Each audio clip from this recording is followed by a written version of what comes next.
বন্ধুরা, আজকে আমি বানাতে চলেছি পটল সয়াবিন আলুর তরকারি। তেল দিয়ে দিচ্ছি। দেখো, তেলটা তোমরা দেখতেই পাচ্ছ গরম হয়ে গিয়েছে। এবার আমি জিরে দিয়ে দেবো। জিরেটা লাল লাল হয়ে গেলে আমি লঙ্কা আর টমেটো দিয়ে দেবো। টমেটোটা আর লঙ্কাটা একটু নরম করে ভেজে নেব। তারপরে আমি পটল দিয়ে দেবো। পটলটাও লাল লাল করে ভেজে নেব, ভালো করে একদম নরম করে। নরম নরম লাল লাল টাইপের ভাজা হয়ে গেলে তারপরে আমি আলু দিয়ে দেবো। আলুটা দিয়ে ভেজে নিয়ে ভালো করে ভেজে নেবো আলুটা। তারপরে আমি সয়াবিনটা দিয়ে দেবো। সয়াবিনটা দিয়ে ভালো করে নেড়ে চেড়ে আদা দিয়ে দেবো। আদা দিয়ে আমি একটু নেড়ে নেবো ভালো করে নেড়ে নেওয়ার পরে তারপরে আমি নুন দেব।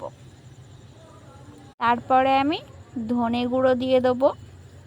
তারপরে মরিচ গুঁড়ো দিয়ে দেবো। তারপরে আমি হলুদ দিয়ে দিলাম। হলুদ দিয়ে আমি একটু জিরে গুঁড়ো দিয়ে দেবো।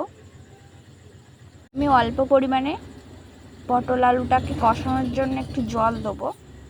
পটল আলুটা শুকনো শুকনো হয়ে আসলে তারপরে আমি পরিমাণ মতন জল দিয়ে দেবো, যাতে আলুটা সিদ্ধ হয় ভালো করে। তো আমি এখন থালা চাপা দিয়ে দিচ্ছি।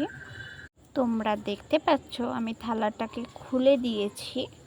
এখন আলুটা সেদ্ধও হয়ে গিয়েছে।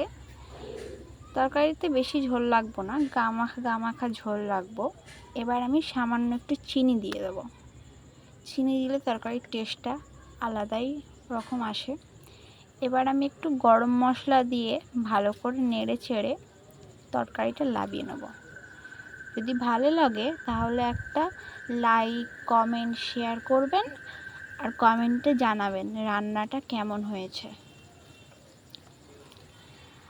এই রান্নাটা আমার বিশাল একটা প্রিয় খাবার, আমার খুবই ভালো লাগে। আর এখন গরম যা পড়ছে, গরমের সময় এমন হালকা পাতলা ঝোল খুবই ভালো।